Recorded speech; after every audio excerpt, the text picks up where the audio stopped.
Pindutin yung coins na 93, 91.44.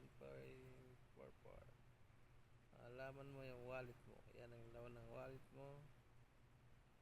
Pindutin yung patutultog. Yung withdraw. Aba. And world coin. Piliin yung crypto apps. Yung kulay violet. Yung crypto apps, pag pinunod mo dapat ang lalabas ito others, mga site ng mga crypto. Ang piliin mo yung others, yung pinakababa. Angat mo lang yan, nandito yun sa baba. Swipe mo lang pataas. Ngayon, para malaman mo kung saan ito nakalagay, yung code na to, na link na to, kasi ito nakasave na kasi. Sa PDAX link yan.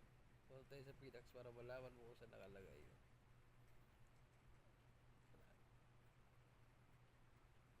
Click tayo sa umpisa. Yan. Ayan yung umpisa ng PDAX pag nagbukas ka.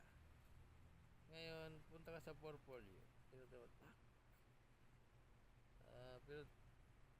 Pindutin mo itong deposit. Lalabas yung word up. Kung hindi lumabas, type mo sa taas word up. Pindutin mo yung word up pag lumabas. Yan yung magiging link mo. Pwede mo siyang i-copy or i-scan mo to dun sa account mo, dun sa others. Pwede mo siya dong i-scan. May scan yun. Pag binuksan mo yung others, mamimili ka. Pwedeng copy link or scan. Hanapin mo lang nandun lang yun sa taas at saka sa baba ng sa word up. Ang ginagawa ko, in-scan ko kasi minsan itong link na to, hindi siya nag-save pag kinakopy ko. Ang pag-copy niyan, ito lang naman eh. Kaso nga lang, minsan hindi nag-save. Kaya ang ginagawa ko, screenshot. Tapos, ni-scan ko to yung code na to doon sa word up. Kaya, ganito na mangyayari dyan. At pag scan mo yun, ito na magiging mangyayari. May kakaroon ka ng link dito. Tapos, pindutin mo lang yan. Tax. Ayan na yung link na yun. Galing yung word up. Max mo rito. Yan, max. Pag minax mo, tapos continue. Pack. Confirm. Withdraw. Mapupunta sa PDAX yun. Yan. Andun na yun sa PDAX. Confirm. Pack. Mawawala na yan dyan. Ayan, nawala, diba? Ngayon, labas ka na dyan sa word up. Dito ka sa PDAX. Andito na kasi yung laman ng pera mo. Refresh mo lang, ganyan. Ganyan. Ganyan. Ayan na, nagkaroon na. Ngayon, iti-trade mo yan. Hindi mo kasi yan basta-basta makakash out. Pinutin mo itong gitna. Ito. Nakikita nyo ba ito? Tatlo yan dyan eh. Yung gitna lang. Ngayon, tatype mo ulit yung word up. Word up. Ayan, lalabas naman ko sa kahit W pa lang. Yan. Ngayon, pag pinit mo ng word up, ito na yan. Ngayon, pipindutin mo seal. Dalawa yan, buy at saka seal. Kaso, pag dapat yung mo yung seal. Yan. Ganun.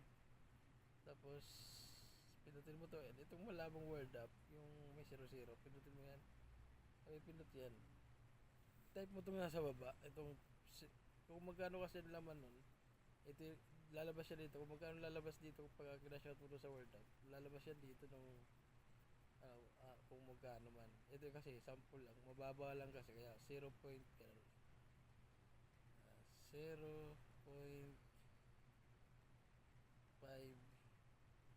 Di ko alam kung may withdraw to kasi parang may minimum kasi sila dito. Mukhang hindi nga.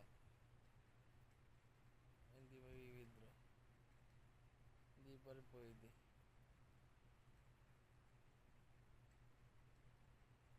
Hindi siya pwede ma-withdraw dahil may minimum. Pag nagpupula pa rin, dapat hindi siya magpupula 0 5 0 5 29. Ay, teka lang, may point. Laging may point yan. Kung walang nakalagay dyan na total, yun lagi ilalagay nyo 0. 529. Ngayon, nakalagay kasi dito 1 point ano, one- wa- dapat may piso man lang. Hindi man umabot. Kaya dito may withdraw to pala. Yan, ganyan. Ngayon, pagka hindi siya nagpula na dito, kaya kasi umabot sa minimum na withdraw, seal mo lang to, pinutin mo lang to, fuck. Yan. Bali lalabas yan. Ngayon, pag pinut mo yan, na-confirm mo na, back ka lang. Basta na-confirm na yun na i-trade na siya. Back ka lang. Tika lang, sobra sa back. Dito lang dapat. Back, yan. Magiging pera na yan dyan. Pero, yun, magiging bawas na yun. Kumbaga, sample lang yun kasi hindi na maka-withdraw to dahil mababa pala. Pero kung na-confirm mo yun, lalabas ulit yan dito. Pipinutin mo to, portfolio na. Dito ko na sa cash out. Ayan, pipinutin mo yung cash out. Tak. Yan, manghihingi na yan ng bank. Yan, tak. Manghihingi. Ito pipinutin mo yung bank. Yan, bank e-wallet. Tak. Yan. Ay, pipinutin mo yung Gcash. Gcash tayo. Tak. Ganyan. Yan. Lalabas yun dito. Yan, dyan, lalabas yun. Kasi hindi natin na i-trade yun dahil ano nga yun minimum nga. May minimum na cash out. Sobrang baba masyado kaya hindi natin maka-cash out. Lalabas to yan dito. Kukopyahin mo lang yan dito. Kung magkano yung total, kagaya na sabihin natin 100, 100. Ang maka-cash out mo lang sa 100, kung magkabuuhan ng cash out mo 100, sample lang, 85 lang kasi may charge yan na 15 pesos. Ito, nakalagay yung 15 pesos. Kumbaga, itatype mo dyan, kung 100 pa na dyan, 85 ka lang. Ayan. Pa. Tapos, dito ka na sa Gcash. Dito sa Gcash naman, pangalan lang, sa cellphone number. Gcash number. Ayan. Pangalan, Gcash number. Confirm mo lang yun. Confirm pa, cash out. Maghihingi ng OTP ang sunod nun. Bali, kung anong ginamit mong Gmail dyan, nandoon yung code sa Gmail mo. Punta ka ngayon sa Gmail. Yan, dito. Antay mo lang, minsan hindi naman ganun ka sobrang dilim. Mabilis lang. Refresh mo lang, ganyan pa. Refresh mo lang. May nakalagay dyan, code, password, yan, parang ganun. Parang ganito siya.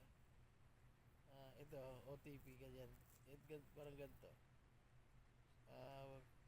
PDOX cash out, on-time password, ayan. Ito ngayon, pagbukas mo yan, code niya, kagapin mo yan dun sa PDOX, balik ka uli sa PDOX pa.